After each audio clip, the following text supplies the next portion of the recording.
Hello everyone, स्वागत है आपके अपने YouTube channel mind web classes में। इस पार्ट में मैथ्स के कुछ महत्वपूर्ण क्वेश्चंस कवर करेंगे जो कि आर्मी के सभी ट्रेड के लिए अति महत्वपूर्ण है। तो देखिएगा पहला क्वेश्चन, बेलन की त्रिज्या r एवं ऊंचाई h हो तो उसके आयतन का सूत्र क्या होगा। तो ये देखेंगे पाई आर स्क्वायर एच, बेलन का आयतन होता है पाई आर स्क्वायर एच। इसका ऑप्शन नंबर बी सही है। नेक्स्ट क्वेश्चन देखेंगे इसका, एक शंकु की आकृति वाले बर्तन की त्रिज्या 6 सेंटीमीटर है तथा ऊंचाई 33 सेंटीमीटर है। इसमें भरे द्रव्य को एक बेलनाकार बर्तन में डाल दिया जाता है जिसकी त्रिज्या 12 सेंटीमीटर है। तो इस बर्तन की ऊंचाई क्या थी। तो देखिए एक शंक्वाकार बर्तन है और एक बेलनाकार बर्तन है।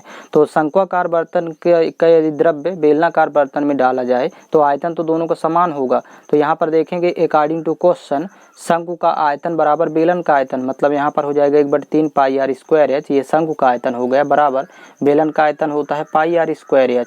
अब इसमें देखिए पाई से पाई कैंसिल हो जाएगा और यहाँ पर 1/3। अब शंकु की त्रिज्या दिया है, देखिए शंकु की त्रिज्या है 6 सेंटीमीटर।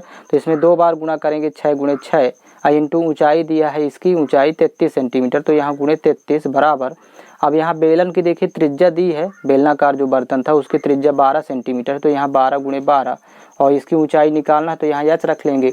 अब इसको कैंसिल आउट करेंगे, 3 से कैंसिल आउट होगा तो 3 × 1 = 3, 3 × 1 = 3, 11 × 3 = 33, 6 से 6 × 1 = 6। यहाँ पर देखिए 6 × 2 = 12, फिर 6 से कैंसिल आउट होगा, 6 × 1 = 6, 6 × 2 = 12, तो 2 × 2 = 4, 11 के बटे में आएगा। तो ये एच ऊंचाई आ जाएगी बेलन की, ऊंचाई एच बराबर ये 2 × 2, 2 × 2 = 4, 11 के बटे में आ जाएगा। तो भाग करेंगे तो 4 × 2 = 8 और फिर बचेगा 3, तो 30 हुआ, दशमलव लगाएंगे, 4 × 7 = 28, फिर 20 होगा, 4 × 5 = 20। तो यहाँ पर 2.75 सेंटीमीटर ये इसकी ऊंचाई हो जाएगी। ये ऑप्शन नंबर इसका बी सही होगा। नेक्स्ट क्वेश्चन देखेंगे, एक शंकु की त्रिज्या 8 सेंटीमीटर है तथा ऊंचाई 30 सेंटीमीटर है। इसमें भरे द्रव्य को एक बेलन में जिसकी त्रिज्या 8 सेंटीमीटर है में भरना है, इसकी ऊंचाई क्या होगी। तो सेम इसके पहले वाला क्वेश्चन भी इसी तरह का था। तो यहाँ पर शंक्वाकार बर्तन था और उसमें एक द्रव्य है, उसको बेलनाकार बर्तन में डालेंगे तो दोनों का आयतन समान रहेगा। यहाँ पर आयतन समान करेंगे तो पहले तो शंकु का आयतन लिखेंगे 1/3 पाई आर स्क्वायर एच और बराबर हो जाएगा बेलन का आयतन, बेलनाकार बर्तन यानी बेलन का आयतन पाई आर स्क्वायर एच। पाई से पाई कैंसिल। अब देखिए शंक्वाकार बर्तन की त्रिज्या और ऊंचाई दिया है तो यहाँ पर त्रिज्या 8 रखेंगे तो 1/3 गुणे आर की वैल्यू 2 बार लिखेंगे, आर स्क्वायर है तो इसलिए 8 × 8 गुणे ऊंचाई यहाँ पर 30 है तो ये 30 बराबर। अब बेलनाकार बर्तन उसकी त्रिज्या 8 दिया है तो यहाँ लिखेंगे 8 × 8, आर स्क्वायर है इसलिए, और ऊंचाई ज्ञात करना है।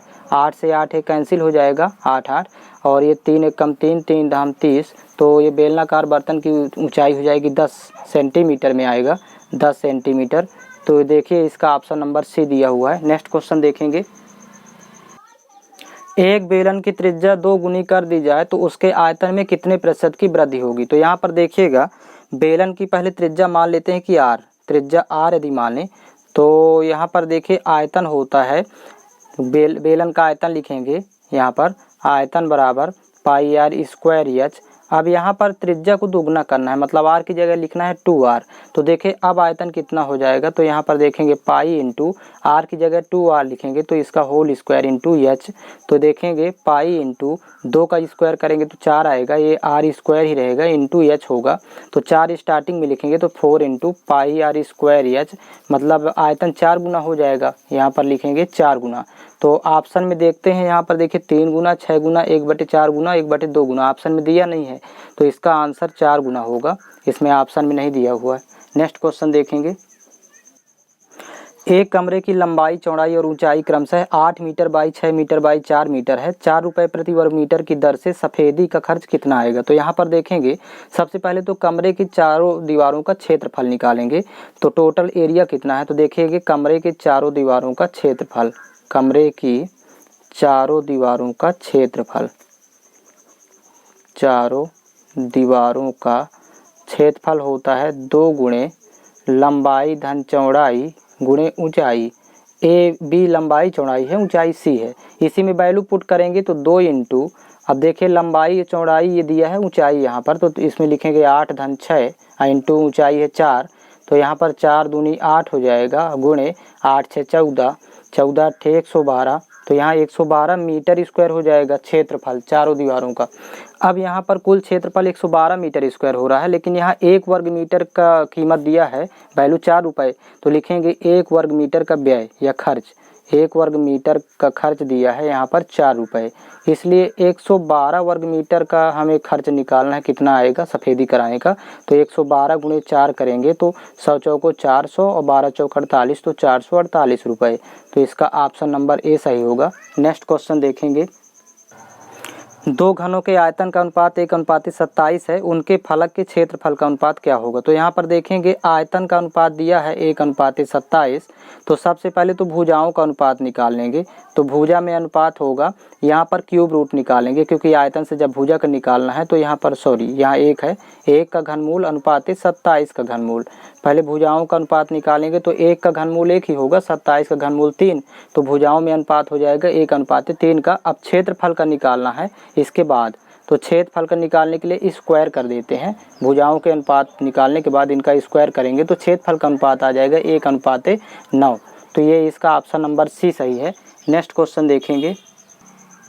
क्रमशः 6 सेंटीमीटर, 8 सेंटीमीटर तथा 8 सेंटीमीटर त्रिज्या वाले 3 गोलाकार धात्विक गेंदों को पिघलाकर 12 सेंटीमीटर त्रिज्या वाला एक ठोस गोला बनाया जाता है, तो आर का मान क्या होगा। तो यहाँ पर देखेंगे 3 ठोस गोले थे और जिनकी त्रिज्याएं क्रमशः दिया है 6 सेंटीमीटर, 8 सेंटीमीटर और 8 सेंटीमीटर। तीसरे गोले की त्रिज्या 8 सेंटीमीटर है, तो 3 गोलों को पिघला करके एक बड़ा गोला जब बनाया जाता है तो बड़े गोले का आयतन 3 छोटे गोलों के आयतन के बराबर होगा। और गोले का आयतन होता है 4/3 पाई आर क्यूब, तो यहाँ पर लिखेंगे 4/3 बड़े गोले का आयतन मतलब 4/3 पाई आर क्यूब।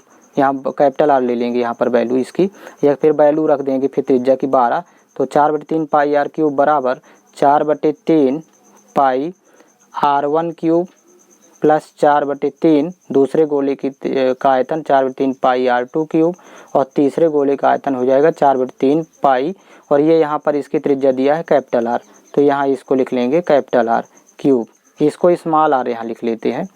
तो कुछ भी त्रिज्या हमें वैल्यू रखना है। बड़े पिघला करके जो बड़ा गोला है तो इसकी त्रिज्या है 12, तो यहाँ पर 4/3 पाई इंटू 12 का क्यूब हो जाएगा बराबर 4/3 पाई 4/3 पाई 4/3 पाई, ये तीनों से कॉमन है।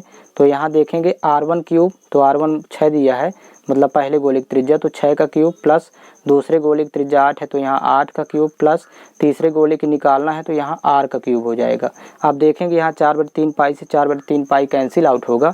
अब 12 का घन होता है 1728, तो यहाँ लिख देंगे 1728 और बराबर यहाँ पर 6 का घन 216 और प्लस 8 का घन 512 और प्लस ये कैपिटल आर क्यूब ही रहेगा। अब इन दोनों को जोड़ेंगे तो 728 हो रहा है जोड़ने पर, दोनों को प्लस करने पर। अब पक्षांतर कर देंगे तो वैल्यू बचेगी 1000। 1728 में जब 728 घटेगा और बराबर ये कैपिटल आर क्यूब, मतलब ये जो आर का मान निकालना है त्रिज्या। अब यहाँ पर क्यूब देखिए 10 का क्यूब होता है बराबर ये कैपिटल आर क्यूब, तो यहाँ से आ गई त्रिज्या आर बराबर 10 सेंटीमीटर। ये यहाँ पर इसकी वैल्यू होगी, ये ऑप्शन नंबर बी इसका सही है। नेक्स्ट क्वेश्चन देखेंगे। एक समलंब बेलनाकार बर्तन पानी से भरा हुआ है, उसी पानी को रखने के लिए उस बर्तन के बराबर व्यास तथा ऊंचाई वाले कितने लंब शंकुओं की आवश्यकता होगी। तो यहाँ पर देखेंगे एक बेलनाकार बर्तन है, पहले आकृति इसकी बना लेंगे बेलन की, और इसमें उस शंकुआकार यदि आकृति निकालना है उसी ऊंचाई के, तो देखेंगे यहाँ पर 3 निकलेगी इसकी संख्या, क्योंकि जब बेलन को 3 जगह से काटते हैं तो एक शंकु प्राप्त होता है और एक बेलन से अधिकतम 3 शंकु प्राप्त किए जा सकते हैं, 1 2 और 3, तो इसका ऑप्शन नंबर सी सही होगा। नेक्स्ट क्वेश्चन देखेंगे। 12 सेंटीमीटर भुजा वाले 8 घनों को एक ही दिशा में जोड़कर एक घनाभ बनाया जाता है, तो परिणामी घनाभ का आयतन तथा सतहों का क्षेत्रफल क्या होगा। सतह का क्षेत्रफल का मतलब यहाँ है संपूर्ण पृष्ठ से, तो यहाँ पर देखिए 12 सेंटीमीटर भुजा के 8 घन जब बनाते हैं एक साथ जोड़ के तो केवल लंबाई में परिवर्तन होगा और लंबाई ए बराबर हो जाएगी उस बने घन की घनाभ की लंबाई। यहाँ पर देखिएगा 12 गुणे 8, 12 को 8 से गुना कर देंगे तो 12 × 96 ये सेंटीमीटर लंबाई हो जाएगी। बाकी चौड़ाई और ऊंचाई ज्यों का त्यों रखेंगे तो चौड़ाई b बराबर 8 की होगी, चौड़ाई b बराबर 12 सेंटीमीटर और यहाँ पर ऊंचाई c बराबर भी 12 सेंटीमीटर होगा। तो ये दोनों भुजाएं सेम रहेगी चौड़ाई और ऊंचाई। अब यहाँ पर आयतन निकालना है, तो आयतन का फार्मूला होता है घनाभ का आयतन लंबाई गुणे चौड़ाई गुणे ऊँचाई। तो यहाँ पर वैल्यू पुट कर देंगे लंबाई चौड़ाई ऊँचाई की, तो यहाँ पर देखिएगा 96 गुणे 12 गुणे 12, यहाँ वैल्यू पुट करेंगे तो इसका गुणा करने पर आएगा 13,824। यहाँ लिखेंगे 13,824 सेंटीमीटर क्यूब। ये इसका आयतन हो गया। अब इसमें संपूर्ण पृष्ठ का क्षेत्रफल निकालना है। सतहों का क्षेत्रफल का मतलब संपूर्ण पृष्ठ का क्षेत्रफल यहाँ पूछ रहा है। और संपूर्ण पृष्ठ होता है 2 इंटू, फार्मूला लिख लेंगे घनाभ का संपूर्ण पृष्ठ का, 2 into AB plus BC plus CA। और यहाँ पर वैल्यू पुट कर देंगे तो 2 गुणे, अब यहाँ पर देखिए लंबाई गुणे चौड़ाई, तो लंबाई तो 96 है, तो यहाँ 96 गुणे चौड़ाई 12 और प्लस 12 गुणे 12 चौड़ाई गुणे ऊंचाई और प्लस ऊंचाई गुणे लंबाई मतलब 12 गुणे 96। और यहाँ पर जब गुणा करेंगे आपस में तो देखिए वैल्यू प्राप्त होगी 2 इंटू, यहाँ पर देखिए जब 96 और 12 का गुणा करेंगे तो 1152 प्राप्त होगा, प्लस 12 गुणे 12 करने पर 144 और फिर प्लस 12 गुणे 96 तो यहाँ 1152। अब इनको जोड़ेंगे आपस में और फिर गुणा करेंगे 2 से, तो 2 इंटू, यहाँ पर जोड़ने पर वैल्यू प्राप्त होगी 2448 तीनों को जोड़ने पर, और गुणा करेंगे 2 से तो यहाँ वैल्यू हो जाएगी 4896 ये सेंटीमीटर स्क्वायर। तो ये हो गया संपूर्ण सतह का क्षेत्रफल। तो इसका ऑप्शन नंबर देखिएगा, इसमें आया है 13824, ये आयतन हो गया। तो इसमें देखेंगे 13824 और यहाँ पर देखिए 4896, तो यहाँ पर ऑप्शन में ये 1496 लिखा हुआ है, तो इसको लिखेंगे, इसको 4896 बनाएंगे। ऑप्शन नंबर ए इसका सही आंसर होगा। नेक्स्ट क्वेश्चन देखेंगे इसका, किसी आयताकार धातु के चादर की लंबाई एवं चौड़ाई क्रमशः 60 सेंटीमीटर एवं 44 सेंटीमीटर है, जिसे लंबाई के अनुदिश मोड़कर एक बेलन बनाया जाता है, तो बेलन का आयतन क्या होगा। तो देखिए एक आयताकार यहाँ पर धातु का चादर, यहाँ चित्र बना लेंगे पहले इसका डायग्राम, और इसकी लंबाई दिया है 60 सेंटीमीटर और चौड़ाई दिया है 44 सेंटीमीटर। अब यदि इसको लंबाई के अनुदिश मोड़ें, लंबाई के अनुदिश, तो यहाँ पर देखिए यदि लंबाई के अनुदिश मोड़ते हैं यानी इसको ऐसे ही फोल्ड करना है लंबाई की, तो ऊंचाई हो जाएगी इसमें लंबाई। जब ये आयताकार ये बेलन बन जाएगा, इसको यदि लंबाई के अनुदिश मोड़ेंगे तो यहाँ पर एक बेलन का निर्माण हो जाएगा और ये लंबाई ही हो जाएगी ऊंचाई, तो मतलब ऊंचाई बराबर हो जाएगा ये 60 सेंटीमीटर यहाँ लिख लेंगे, और जो कि लंबाई के बराबर होगी ऊंचाई, और ये परिधि बनेगी ये चौड़ाई, यहाँ पर परिधि बन जाएगी चौड़ाई। ये बेलनाकार देखिएगा, बेलन का आधार और ऊपरी सिरा वृत्ताकार होता है, वृत्त की परिधि चौड़ाई के बराबर होगी जो कि 44 दिया है।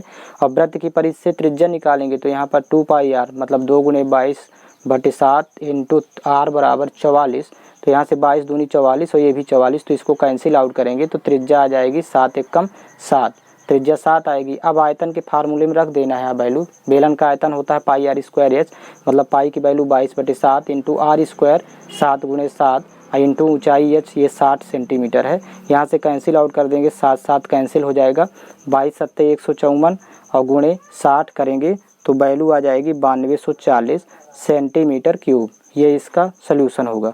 तो 9240 centimetre cube option number B सही है इसका। इस चैनल के प्लेलिस्ट में आर्मी से रिलेटेड सभी वीडियो अवेलेबल हैं, तो आप फाइंड कर सकते हैं। प्लेलिस्ट में आपको आर्मी का मैथ्स, आर्मी का रीजनिंग, आर्मी का जीके जीएस सभी प्लेलिस्ट में उपलब्ध है।